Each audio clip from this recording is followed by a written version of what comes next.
பிரியமானவர்களே, ஆண்டவராகிய இயேசு கிறிஸ்துவின் நாமத்தில் உங்கள் யாவரையும் வாழ்த்துகிறேன். இந்த நாளுக்குரிய வேத வசனம் ஏசாயா 60:1. எழும்பி பிரகாசி, உன் ஒளி வந்தது. பிரியமானவர்களே, ஒரு விளக்கு பிரகாசமாய் எரிய வேண்டுமானால் அதனுடைய திரியின் ஆழம் எண்ணெயோடு தொடர்பு கொண்டிருக்க வேண்டும். ஒரு கட்டிடம் உறுதியாய் நிற்க வேண்டுமானால் அதனுடைய அஸ்திபாரம் நன்றாயிருக்க வேண்டும்.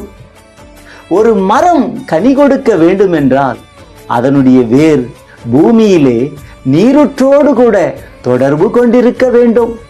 அதுபோல ஒரு மனுஷன் கர்த்தருக்காக எழும்பி பிரகாசிக்க வேண்டுமானால் அவனுடைய உள்ளத்தின் ஆழம் பரிசுத்த ஆவியானவரோடு எப்பொழுதும் இடைவிடாமல் இணைந்திருக்க வேண்டும். உங்களுடைய அந்தரங்க ஜெப ஜீவியத்தில் கர்த்தரோடு உள்ள தொடர்பு உறுதியாயிருக்கட்டும்.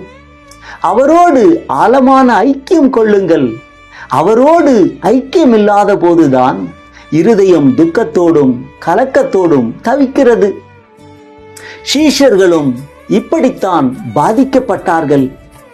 ஆனால் உயிர்த்த இயேசு வேத வாக்கியங்களை விளக்கம் காட்டின போது அவர்களுடைய இருதயம் கொழுந்து விட்டு எரிந்தது. அதுபோல நாமும் வேத வாக்கியங்களை தியானித்தால் நம்மில் இருக்கும் இருள் மறைந்து வெளிச்சமாய் பிரகாசிப்போம்.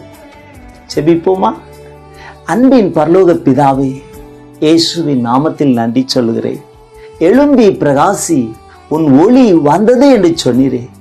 எத்தனையோ மக்கள் இன்றைக்கு வாழ்க்கையிலே பிரகாசிக்க முடியாமல், சுடர்விட முடியாமல் மறைந்த வாழ்க்கை பயத்தோடும் நடுக்கத்தோடும் வாழ்ந்து கொண்டிருக்கிறார்கள்.